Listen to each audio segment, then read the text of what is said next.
Drama serial इश्क तुमसे हुआ के नेक्स्ट एपिसोड में आप देखेंगे कि अहमर गुल से शादी करने के बाद से बहुत खुश होता है और वो गुल से कहता है कि गुल, जब से तुम मेरी ज़िंदगी में आई हो मेरी ज़िंदगी मुकम्मल हो गई है।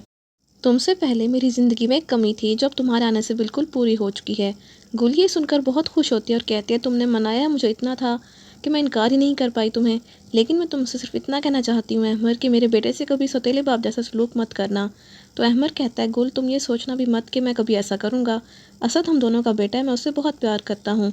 तो गुल ये सुनकर खामोश जाती है, लेकिन दूसरी तरफ गुल पर अहमर की माँ इसके साथ बहुत बुरी तरीके से पेश आती है और बात बात पर गुल को ताने देती है और उसे कहती है गुस्से में कि तुम जैसी लड़कियां किसी की भी वफादार नहीं हो सकती, तुम मेरे बेटे की ज़िंदगी भी बर्बाद कर दोगी, अभी और इसी वक्त मेरे घर से निकल जाओ। तो अहमर ये सुनकर आता है और कहता है कि अम्मी, गुल मेरी बीवी है और ये इसी घर में रहेगी मेरे साथ। ये कहकर अहमर उसका हाथ पकड़ के अपने कमरे में साथ ले जाता है।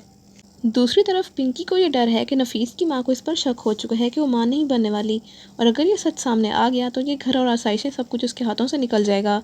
इसीलिए पिंकी जल्दबाजी में एक नया प्लान बनाती है और वो चाहती है कि किसी भी तरह नफीस को अपने काबू में रखकर वो इसकी सारी जायदाद को अपने नाम करवा सके और फिर ये सब कुछ छोड़कर चली जाए। पिंकी नफीस के घर आने पर उससे कहती है कि मैं बहुत परेशान हो गई हूँ नफीस, तुम्हारी माँ हर वक्त मुझ पर शक करती हैं, यहाँ पर जो भी होता है उस सबका इल्ज़ाम तुम्हारी माँ मुझ पर ही लगाती है। तुम खुद सोचो, मैं क्यों अपने ही जेवर चोरी करवाऊंगी। मुझे तो लगता है कि अगर मैं कुछ दिन यहाँ पर और रही तो ज़रूर तुम्हारी माँ मेरे साथ कुछ बुरा कर देगी। तो नफीस ये सुनकर कहता है, पिंकी आखिर तुम क्या चाहती हो, तो मुझे बताओ सीधे सीधे तरीके से। तो पिंकी कहते हैं, मैं सिर्फ इतना चाहती हूँ कि तुम मुझे अलग घर लेकर दो जहाँ पर मुझे सिर्फ सुकून मिले। तो नफीस ये सुनकर कुछ देर खामोश रहता है और फिर कहता है कि मैं तुम्हें अलग घर नहीं लेकर दे सकता पिंकी, ये मेरा भी घर है, मैं ये नहीं छोड़ सकता। तो पिंकी मौका देखकर कहती है, फिर नफीस तुम एक काम करो कि अपनी जायदाद कुछ मेरे नाम कर दो ताकि तुम्हारी माँ को एहसास हो कि मैं कमज़ोर नहीं हूँ। तो ये सुनकर नफीस काफ़ी परेशान होता है और पिंकी से कहता है कि तुम मुझे कुछ दिन सोचने का टाइम दो, मैं कुछ करता हूँ तुम्हारे लिए, तुम फिक्र मत करो।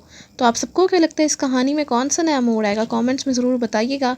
इसके साथ साथ ही वीडियो अच्छी लगे तो वीडियो को लाइक और शेयर करने के अलावा चैनल को लाजमी सब्सक्राइब कर लें ताकि मज़ीद नई वीडियोज़ बआसानी आपको मिल सकें।